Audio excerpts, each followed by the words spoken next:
آپ اگر کسی کمفرٹ زون میں ہیں، کسی بھی کمفرٹ زون میں ہیں، اس کمفرٹ زون کا وقت اب نہیں ملنے والا. انڈرسٹوڈ. نعمان ابھی وقت ہوا چاہتا ہے چھوٹے سے وقفے کا. وقفے کے بعد ناظرین نعمان سے سمجھیں گے کہ یہ جو انویسٹمنٹ کونسل ہے اس سے قوم کو کس طرح کی توقعات وابستہ ہیں اور کس طرح کی ڈائریکشن لی جانی چاہیے. Let's meet after a short break.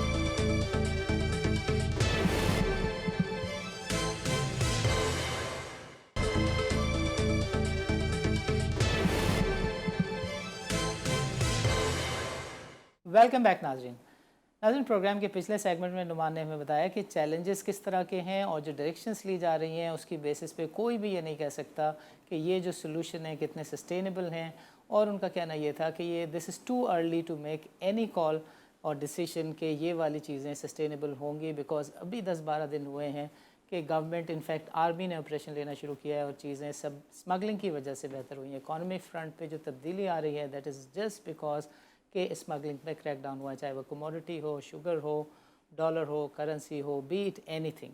Afghanistan میں بھی یہی کچھ ہوا ہے کہ افغانستان میں طالبان نے صرف اور صرف بارڈر کو کنٹرول کیا ہے اور ان کی کرنسی کو آج CNN اور ورلڈ باڈیز نے کہا ہے کہ اس نے پچھلے کوارٹر میں بیسٹ پرفارم کیا ہے. سو نعمان اوور ٹو یو. یہ بتائیں کہ آپ پچھلے سیگمنٹ میں بتا رہے تھے کہ جو SIFC ہے that is a strategic step اور اس کی وجہ سے پاکستان کی جو قسمت ہے وہ بھی بدل سکتی ہے. ذرا سمجھائیں کہ what is your view on this اور اس کی جو پلیئرس ہیں اس وقت جو لوگ اس میں انوالو ہیں، کام کر رہے ہیں، اسپیشلی دا آرمی چیف، آپ کو کس سے کتنی امیدیں توقعات وابستہ ہیں؟ دیکھیں پہلے تھوڑا سا جب ہم SIFC پہ جاتے ہیں تھوڑا سا ہمیں بیک گراؤنڈ میں دیکھنا ہوگا. میں دوبارہ کچھ نمبرز ریپیٹ کروں گا ورنہ اس کے بغیر جو ہے نا لوگوں کو جو ہماری آڈینس ہے وہ سمجھ نہیں پائیں گے کہ انویسٹمنٹ یا FDI کیسے ورک کرتی ہے. اور یہ بھی ہے کہ مطلب اگر کامن مین کے لیے تو کہ انویسٹمنٹ کسی ایک سب سے اگر فائنینشیل پلاننگ کا one of the most sophisticated domains is basically the investment planning. دیکھیں پاکستان کی جو ہسٹوریکلی جو FDI پاکستان میں رہی ہے وہ تقریباً 1.5 سے 2 ارب ڈالر کی رہی ہے. اگر آپ پاکستان کی کمپیریبل کنٹریز کو دیکھیں نا، کمپیریبل میں اس لیے کہتا ہوں کہ جن کی اکانومی کے سائز یا ہمارا خطہ یا ڈائنامکس ہیں کسی نہ کسی طریقے سے پاکستان سے سملر رہے ہیں یا پاکستان سے زیادہ بھی ہیں، تو آپ دیکھیں کہ تقریباً ایجپٹ میں مصر میں 5 to 7 بلین ڈالرز ہے تقریباً یہ.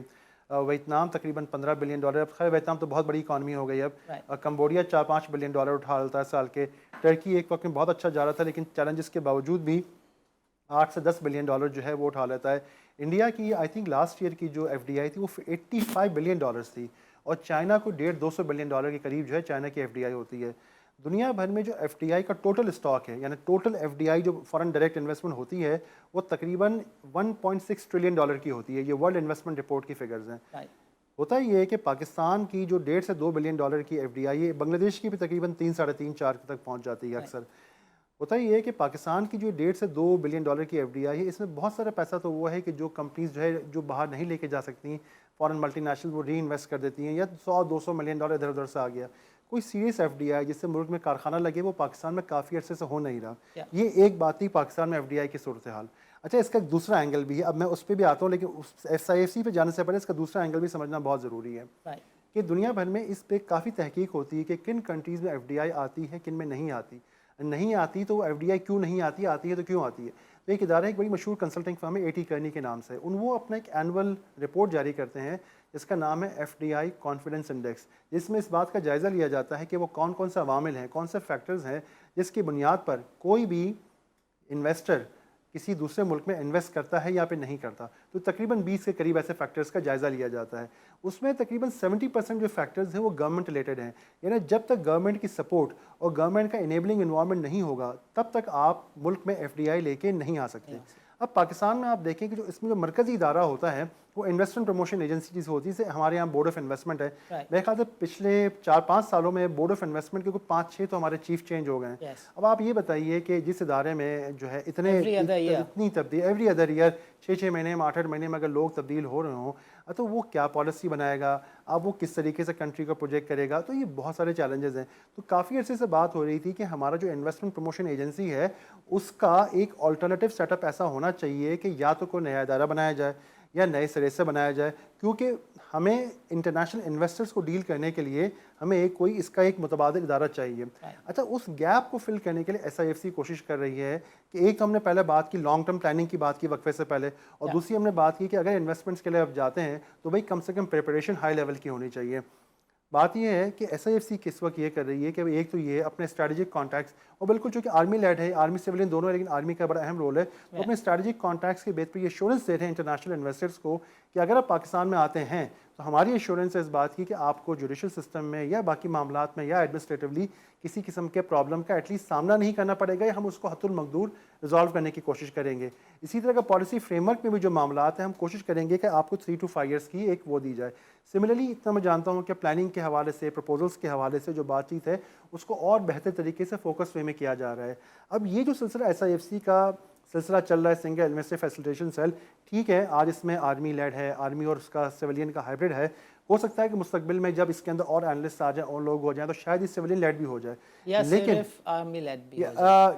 امپورٹنٹ چیز اس کے اندر یہ ہے کہ پاکستان کو لازماً ضرورت ہے ایک ایسے ادارے کی جو فورن انویسٹمنٹ کو صحیح طریقے سے مینیج کر سکے، کنٹینیوس بیسس پہ کر سکے، کیونکہ ہمارے ملک میں فورن انویسٹمنٹ نہ آنے کی بنیادی وجہ یہ ہے کہ ہمارے پاس سرکاری سطح پہ کوئی ایسا میکینزم موجود نہیں رہا جو کہ صحیح معنوں میں انسٹیٹیوشنلی ایف ڈی آئی کو لے کے آ سکے۔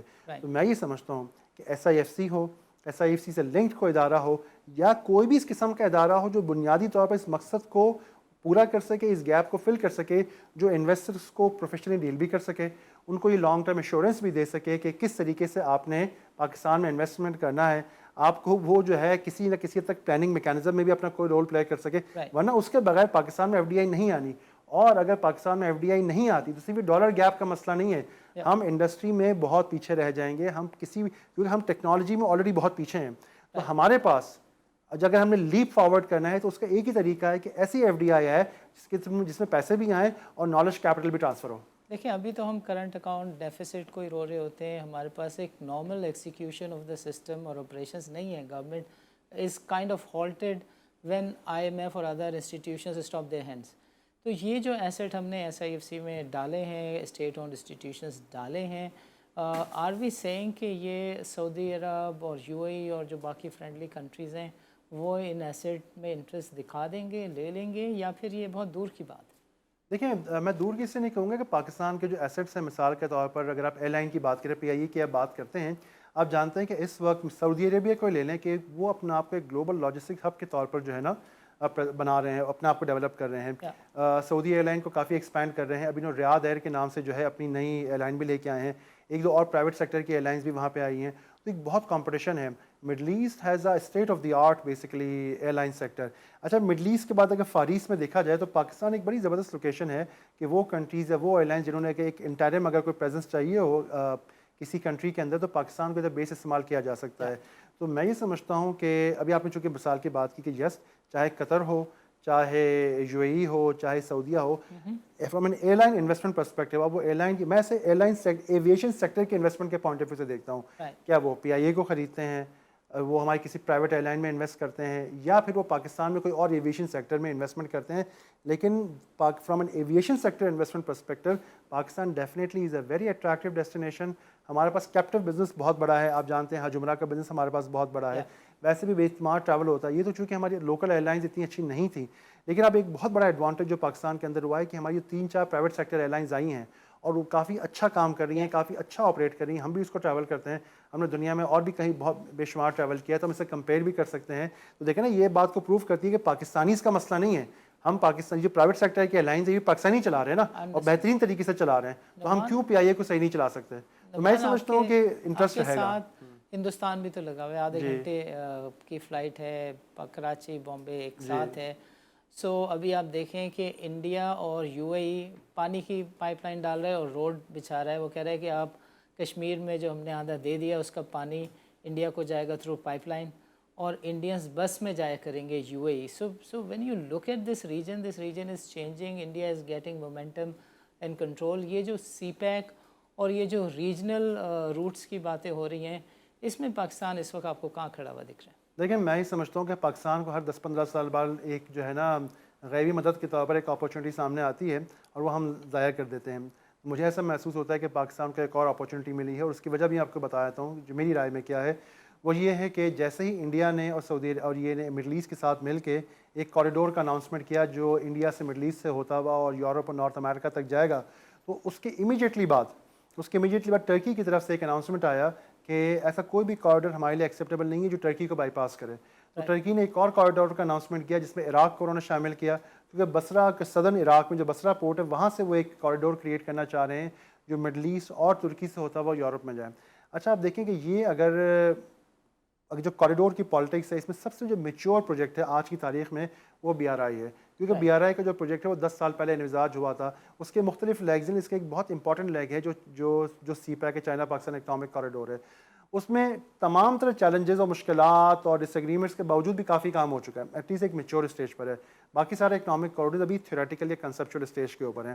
میں سمجھتا ہوں کہ آنے والے دنوں میں اگر کوریڈورس کی اکنامک کوریڈورس کی جو رائیولری بڑھے گی, اس میں اگر پاکستان, ترکی, سعودی عربیہ اور چائنا کے ساتھ کوئی الحاق ہو جاتا ہے تو پاکستان کے پاس ایک گولڈن اپارچونٹی ونس اگین آئے گی کہ پاکستان اپنے آپ کو اپنی اسٹریٹجک پوزیشن کی وجہ سے اور سی پیک میں ہم نے جو بھی کچھ کام کیا اس کی وجہ سے ہم اس next generation of economic corridor میں اپنے آپ کو سینٹرلی پوزیشن کر سکیں.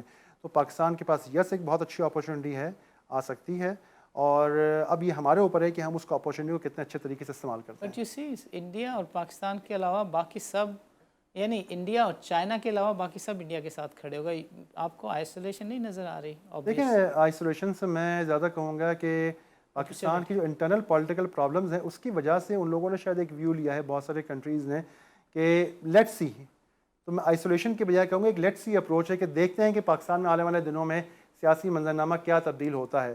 تو اسی لیے اٹ آل ڈپینڈس, نہ میں یہ کہہ رہا ہوں کہ بہت اچھا ہو جائے گا نہ بہت برا ہو جائے گا, ساری چیز اس بات پہ ڈیپینڈ کرتی ہے کہ کس طریقے سے ٹرانزیشن الیکشنز کیسے ہوتے ہیں, ٹرانزیشن آف پاور کیسے ہوتا ہے, کیسی اکنامک ٹیم اسپیشلی جو ہے وہ میدان میں اترتی ہے یا اتاری جاتی ہے, سارا کچھ اس پر ڈیپینڈ کرتا ہے. اگر ہم اپنے کارڈ اچھے طریقے سے کھیلتے ہیں تو کوئی ریزن نہیں ہے کہ پاکستان اگلے 5 سال میں بہت بڑی حد تک انویسٹمنٹ اور بہت سارے معاملات کو اٹریکٹ کر سکتا ہے, پیسے بھی آ سکتے ہیں, ریمیٹنسز بھی بڑھ سکتی ہیں. دیکھیں میں آپ کو ایک اور بھی اینگل کے کروں گا, ہمارے یہاں لوگ ریمیٹنسز کی جب بات کرتے ہیں نا تو ریمیٹنسز میں کیا ہوتا ہے کہ جو فورن ریمیٹنس پاکستان میں آتی ہے وہ 3 مد میں آتی ہے. ایک تو آپ کے فیملی ایکسپنسز کے لیے لوگ بھیجتے ہیں, دوسری آپ کے چیریٹی کے لیے پیسہ آتا ہے, لوگ زکوٰۃ بھی یہیں دیتے ہیں, اور تیسری انویسٹمنٹ کے لیے آتی ہے. اس وقت آپ جانتے ہیں کہ اسپیشلی وہ پاکستانی جو گلف کنٹریز میں ہیں جن کے پاس ایک ہی پاسپورٹ ہے, تو وہ ظاہر ہے کہ پاکستان پیسے جیسے پیسے جمع ہوتے ہیں پاکستان میں ایک پلاٹ خرید کے رکھ لیتے ہیں. اس وقت اوورسیز پاکستانیز کے پاس بہت کیپٹل جمع ہے, وہ پاکستان میں انویسٹ بھی کرنا چاہ رہے ہیں, لیکن وہ بھی ویٹ اینڈ سی موڈ میں ہے کہ یہ اونٹ کس کروٹ بیٹھتا ہے. کیونکہ جن لوگوں نے 100 روپے پیسے لگائے تھے ڈالر میں پیسے کما کے, ڈالر ویسے 300 کا ہو گیا, تو جو ویلتھ تھی ان کی 1/3 ہو گئی, تو پیپل آر ناٹ ہیپی. تو اگر تو ڈالر کی قیمت کچھ نیچے آتی ہے, ریئل اسٹیٹ میں اپریسیشن آتا ہے, تو at least overseas Pakistani investors کو ایک بہت بڑا انسینٹیو ملے گا کہ دوبارہ پاکستان میں انویسٹ کرنا شروع کریں. بالکل ٹھیک ہے, بالکل ٹھیک ہے. نعمان ابھی وقت ہوا جاتا ہے چھوٹے سے وقفے کا. وقفے کے بعد ہم چاہیں گے کہ آپ ہمارے ناظرین کو بتائیں کہ ہم اکثر جو بات کرتے ہیں کہ پاکستان کا جو ڈیوریبل سولوشن ہے that is in the economic security council, اگر وہ بن جاتی ہے اور اس کو ایک اسموتھ طریقے سے چلایا جاتا ہے لانگ ٹرم بیسس کے اوپر, تو پاکستان کے مسائل مستقل بنیادوں پر حل کرنے کی امیدیں وابستہ کی جا سکتی ہیں. ناظرین let's meet after short break. Noman سے سمجھیں گے economic security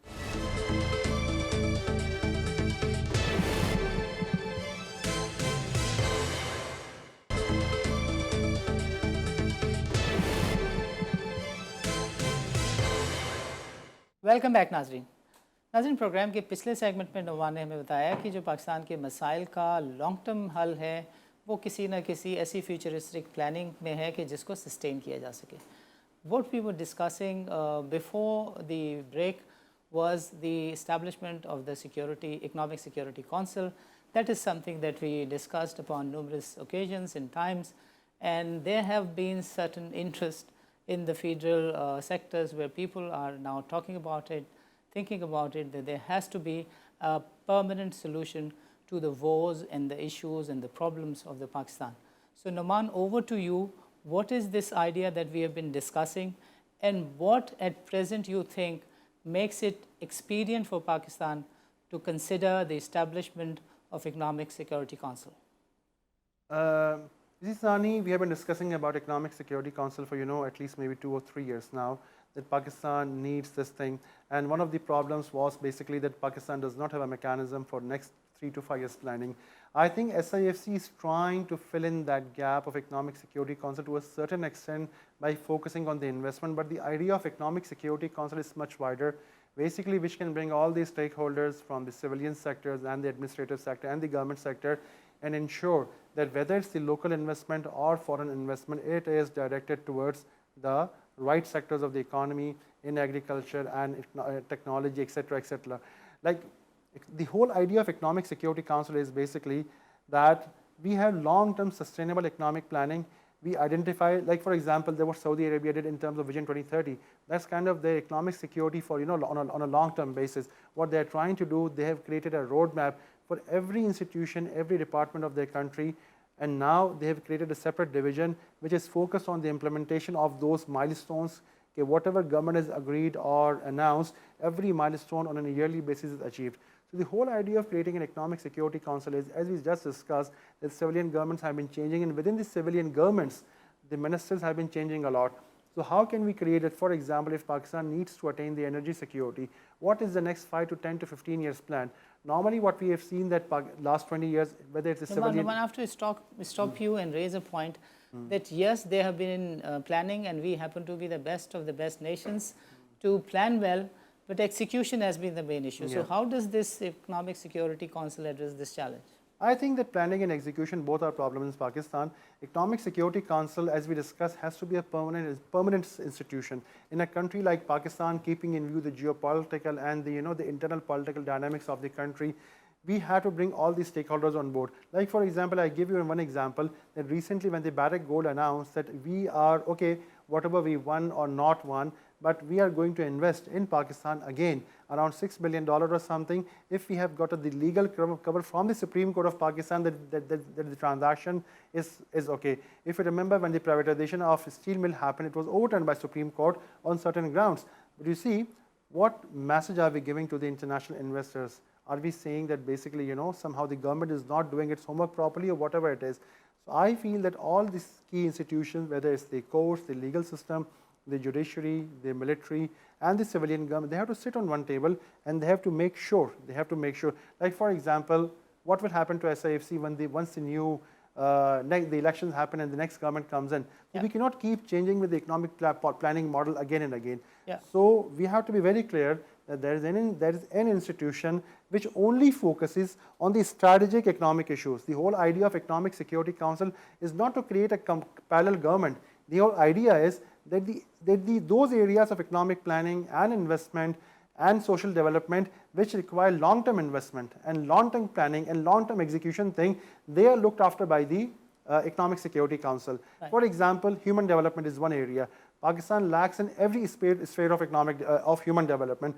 Our universities are not ranked the best in the world. We are not producing enough graduates. So basically, how can we have top-tier universities in the country on next 3 to 5 years where we can produce the top quality human resources in a bulk number?